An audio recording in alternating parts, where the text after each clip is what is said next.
down, I know you got me, baby. Assalamualaikum warahmatullahi wabarakatuh. Perkenalkan, namaku Wirananda dan saya di sini ingin memperlihatkan bagaimana cara saya membuat suatu dashboard dan codingannya. Nah, jadi kita pertama-tama yaitu kita akan membuat database-nya ya terlebih dahulu. Jadi yang paling utama kita buat database-nya, dan di sini saya sudah membuat dengan nama dbuas si5g61. Nah, jadi ada beberapa tabel di sini ya. Ada tabel honor, jabatan, pegawai, unit kerja, dan user. Nah, jadi kelima tabel ini sudah ada strukturnya masing-masing. Nah, kita buka terlebih dahulu yang honor. Nah, jadi kita buka terlebih dahulu yang honor, kita buka strukturnya.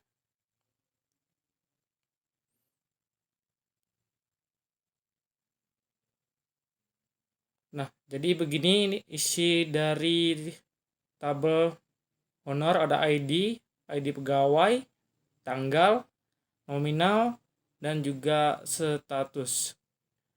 Nah, untuk tabel yang kedua jabatan. Nah, kita lihat strukturnya juga. Ada ID dan juga nama jabatan. Nah, jadi untuk tabel jabatan cuma dua, dan kita buka ke tabel pegawai. Kita buka struktur. Yang pertama itu ada ID, nama, kemudian ada ID juga di akhirnya dengan nama ID unit kerja, dan kita buka yang keempat yaitu ada unit kerja. Kita buka strukturnya terlebih dahulu. Nah, di sini ada ID juga sebagai auto increment dan juga nama unit kerja. Nah, dan yang terakhir adalah user, tabel user. Coba kita buka strukturnya. Nah, di sini ada 6 ya. 6 tabelnya. Ada ID, username, password, nama, created, dan juga update. Nah, jadi hanya itu saja ya untuk database-nya. Kita langsung beralih ke codingannya. Nah, jadi inilah tabel-tabelnya. Kita langsung ke codingannya. Kita buka VS Code-nya. Nah, jadi ini begini dalam VS Code-nya dengan nama UAS PP SI5G, NIM, dan juga namaku. Jadi di sini sudah ada, kita terlebih dahulu masuk ke bagian roots ya.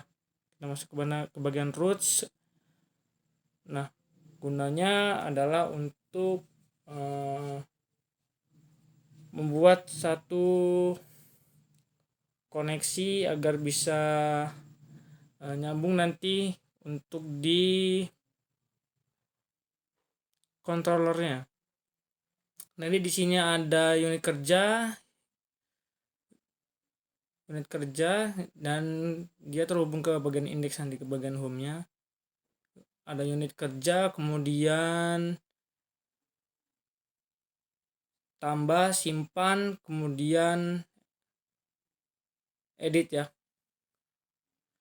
Nah, di unit kerja kan ada num. Nah, num ini untuk bisa mengedit ataupun nanti bisa di perbaharui. Itulah fungsi dari num tadi. Nah, untuk yang berikutnya ada pegawai ya. Ada pegawai, kemungkinan sama hanya mengganti-ganti saja ya. Hanya mengganti saja nama-namanya, atau kita copy paste saja. Nah, begini. Ada honor, ada validasi, dan ada laporan. Nah, mungkin hanya itu aja ya. Untuk di bagian rootsnya langsung kita buka ke dalam controller home-nya. Nah, di sini terlebih dahulu kita membuat atasnya ada pegawai model dan juga honor. Ini fungsinya untuk nanti kita membuat koneksi di model. Nah, di sini tampilannya ada public function, ada get, ada index. Nah, beginilah tampilan untuk di bagian home-nya. Nah, kita buka di bagian honor. Nah, di bagian honor kita hanya di atasnya kita hanya menambahi dari kegiatan model. Nah, untuk di bawahnya ada protect dan function. Nah, jadi ini agar bisa menampilkan view-nya atau data-datanya. Jadi yang honor kemudian honor tambah ini kita ngambilnya dari root tadi. Nah, ini public function insertnya ya, ini adalah database. Nah, kita langsung ke bagian unit kerja aja. Nah, di bagian unit kerja sama seperti tadi, hanya kita di atasnya menambahi unit kerja model. Nanti itu kita akan bawakan ke modelnya. Nah, seperti ini tampilannya, sebenarnya tampilannya sama aja, kita ngambil dari rows dan agar bisa menampilkan datanya. Nah, jadi begini, ada tambah, simpan, dan juga edit dan update. Nah, yang kita kasihkan public functionnya untuk bisa terhubung di honor tadi. Nah, kemudian kita akan buka di bagian model. Nah, di bagian model kita satu aja lah, kita kasih contoh satu aja ya. Ini kita di unit kerja model ya, kita buka aja unit kerja ya, tabelnya, kemudian primikernya ID. Ini kita ngambil dari database yang udah kita buat tadi, nama unit kerja ya. Ini file dari database. Nah, kemudian kita buka di bagian pegawai model. Nah, sama aja ya, sama seperti yang tadi, hanya kita mengganti di bagian pegawai model. Nah, kemudian ada public functionnya, ini untuk bisa terhubung di tabel unit kerja tadi. Dan ini untuk menambahkan join agar bisa menyatukan. Jadi kita buka ya, untuk user model kayaknya seperti ini aja ya. Seperti ini untuk di bagian user modelnya. Kemudian kita buka di bagian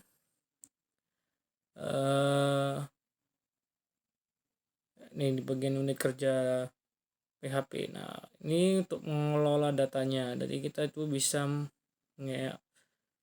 menambahkan, di sini ada base URL-nya. Ini base URL ini dari roots tadi ya, dari roots tadi, agar bisa tampil ya unit kerjanya yang akan tampil nanti di akhir di tampilannya. Nah, kemudian kita buka di bagian dashboardnya. Nah, di bagian dashboardnya mungkin hanya seperti ini. Nah, seperti ini di bagian dashboard,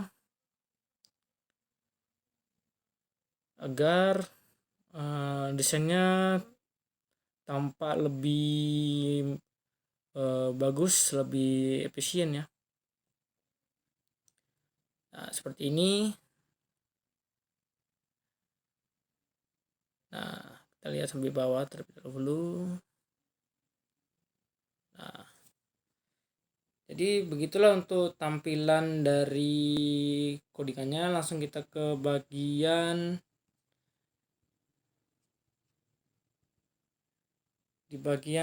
tampilannya. Nah, untuk tampilannya hanya kita masukkan dulu ini kantor pos, karena kita dapat judulnya kantor pos ya. Kita ketik aja admin, kemudian kata sandinya admin 123. Nah, kita coba login, kita okekan saja. Nah, jadi begini untuk tampilan dashboardnya. Nah, dia ada grafiknya ya, dan juga ada total. Di sini total honor disetujui, ada total pegawai. Nah, kita masuk di master datanya di bagian data unit kerja. Nah, untuk di data unit kerja, nah seperti ini tampilannya. Ada pelayanan pos, ada operasional, logistik, dan juga ada kurir. Jadi kita bisa tambah, ada fitur tambahnya. Kita coba nambah tuh unit kerjanya. Misalnya kita buat operator logistik. Nah, kita simpan. Nah, jadi di sini sudah nambah ya di bagian operator logistiknya, di bagian nama unit kerja ya. Nah, kita coba mengedit atau menghapus. Kita edit dulu di bagian misalnya kurir, kita edit apakah bisa. Nah, seperti ini untuk tampilannya. Nah, misalnya kita namai kurir layanan pos. Nah, kita update. Nah, jadi sudah update ya. Yang tadinya tidak ada, hanya kurir saja, kita tambahi jadi kurir layanan pos. Nah, kita coba menghapus. Kita coba menghapus salah satu dulu. Misalnya operator logistik. Kita hapus. Kita okekan saja. Nah, jadi untuk yang tadi sudah kita buat udah terhapus ya. Tidak ada lagi. Nah, kita coba di data pegawai. Nah, data pegawai saya sudah buat ya. Ada nama yang dikerja dan aksi, juga ada nama Wirananda, nama aku sendiri, dan juga Aditya. Kita coba menambah. Nah, ini bagian tambah data pegawainya. Kita coba kasih nama Melia misalnya. Pilih unit kerjanya jadi logistik, atau kita pilih salah satu aja, pelayanan pos misalnya. Nah, jadi sudah ada ya, sudah tambah. Nah, kalau kita mengedit atau mengupdate, kita bisa edit. Misalnya ini Aditya misalnya. Kita ubah dari kurir layanan pos, unit kerjanya kita update. Nah, jadi untuk update-nya sudah ada ya. Yang tadinya hanya tadi ya. Jadi sudah diperbaharui. Nah, kita masuk di bagian data honor. Coba kita klik.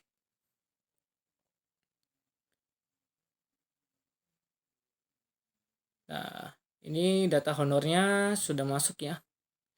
Tadi ada Aditya. Kita coba tambah datanya juga. Kita coba datanya, kita pilih pegawainya misalnya Melia. Nah, periodenya kita buat jadi misalnya kita buat di bulan Mei. Nah, nominalnya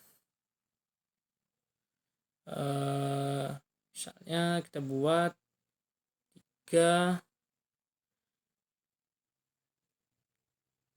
juta ya.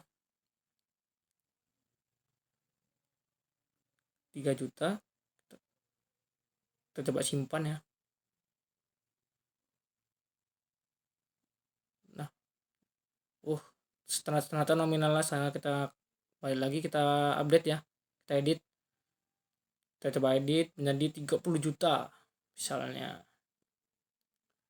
30 juta kita update. Nah, jadi sudah ada yang nambah ya, menjadi 30 juta.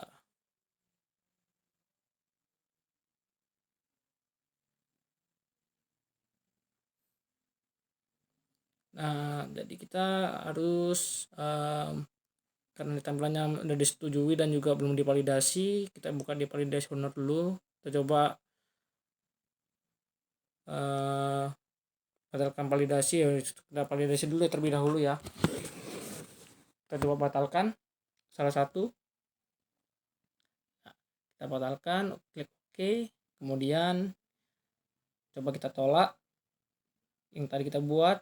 Nah, kita tolak yang bagian Melia tadi, nama Melia. Nah, jadi sudah ada tulisan ditolak ya statusnya. Jadi bisa kita lihat coba di honor per pegawainya. Nah, di sini sudah ada cetaknya, cetak PDF serta Excelnya. Jadi kita kalau mencetak bisa ya dari PDF, dari Excel juga bisa. Kita melihat rekap bulanannya, laporannya. Nah, laporannya sama ya. Jadi totalnya itu ada 15 juta.